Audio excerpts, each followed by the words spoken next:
শ্রী শ্রী বামাখ্যাপা বাবা মহাসমাধি লাভ করেছিলেন বাংলা ১৩১৮ সনের ২রা শ্রাবণ কৃষ্ণাষ্টমী তিথিতে। সময় ছিল রাত্রি ১:৩৫। ওই দিন কি কি ঘটনা ঘটেছিল তার একটা বিবরণ আপনাদের সামনে আমরা তুলে ধরছি এবং আমরা তথ্য নিয়েছি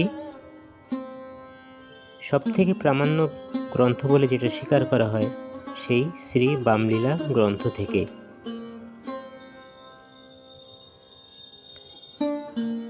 এই কৃষ্ণাষ্টমী তিথির ৮ দিন পূর্বে একটি গুরুত্বপূর্ণ ঘটনা ঘটেছিল। সেদিন পূর্ণিমা তিথির রাতে ময়ূরভঞ্জের উকিল হরিভূষণ মহাশয় তারামায়ের ভোগ প্রসাদ বাবাকে খাওয়াতে গেলে বাবা সেই প্রসাদ নামমাত্র মুখে দেন।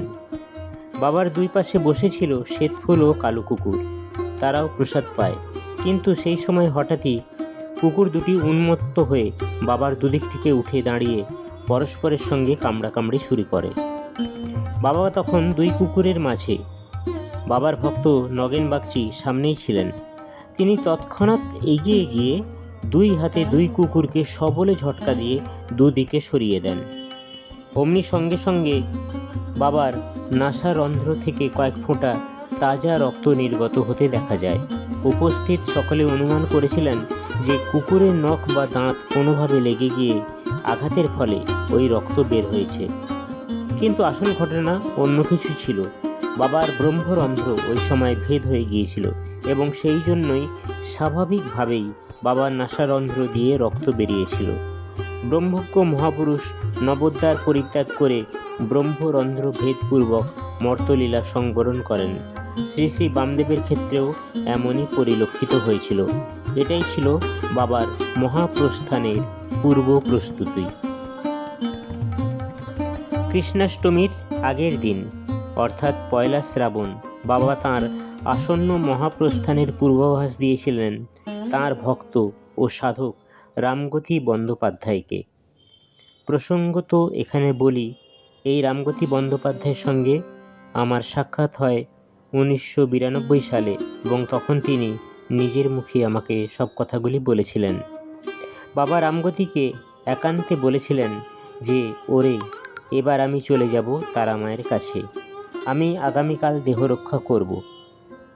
বাবার কথা শুনে রামগতি স্তম্ভিত হয়ে যান, কিন্তু সেই কথা সত্যে পরিণত হয়। পরের দিন রাত্রে ১:৩৫ সময়ে নগেন বাগচি তারামার অষ্টমী পর্বের প্রসাদ বাবার মুখে দেন। সেই মুহূর্তে বামদেব ৩ বার তারা নাম উচ্চারণ করে দেহ রাখেন। সেদিন বাবার পাশে উপস্থিত ছিলেন বাবার শিষ্য অবিনাশ চট্টোপাধ্যায়, ভক্ত ও সেবক নগেন্দ্রনাথ বাগচি, নগেন পাণ্ডা, সস্ত্রীক রামগতি বন্দ্যোপাধ্যায় প্রমুখ। পরের দিন ৩রা শ্রাবণ। শ্রী বামের সমাধির স্থান নিয়ে নগেন বাগচির সাথে অন্যান্যদের মধ্যে বিষম মতভেদ উপস্থিত হয়। কেউ কেউ বাবার আশ্রম ঘরেই বাবাকে সমাধি দেওয়া উচিত বলে মত প্রকাশ করেন।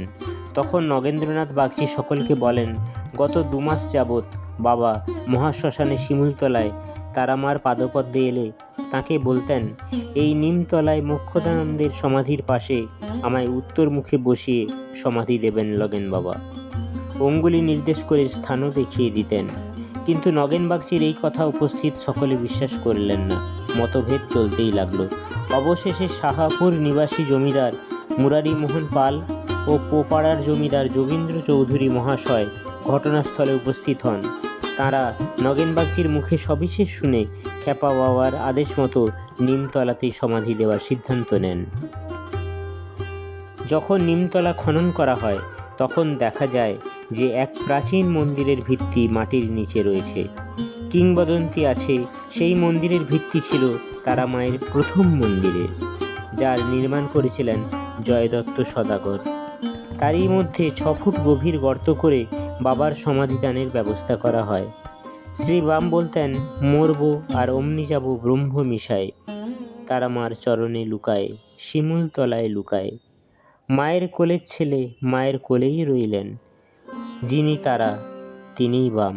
সেই একই চৈতন্য সত্তা রয়েছেন জলে স্থলে অন্তরিক্ষে সর্বত্র অনন্ত জুড়ে, আর রয়েছেন প্রতিটি ভক্তের হৃদয় মাঝে।